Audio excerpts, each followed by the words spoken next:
शङ्कराय नमः शङ्कराय नमः शङ्कराय नमः शङ्कराय नमः शङ्कराय नमः शङ्कराय नमः शङ्कराय नमः शङ्कराय कृपासागराय शुकाव्यप्रदाय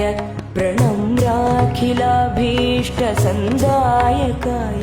यतीन्द्रैरुपास्याङ्घ्रिपाथोरुहाय प्रबोधप्रदात्रे नमः शङ्कराय चिदानन्दरूपाय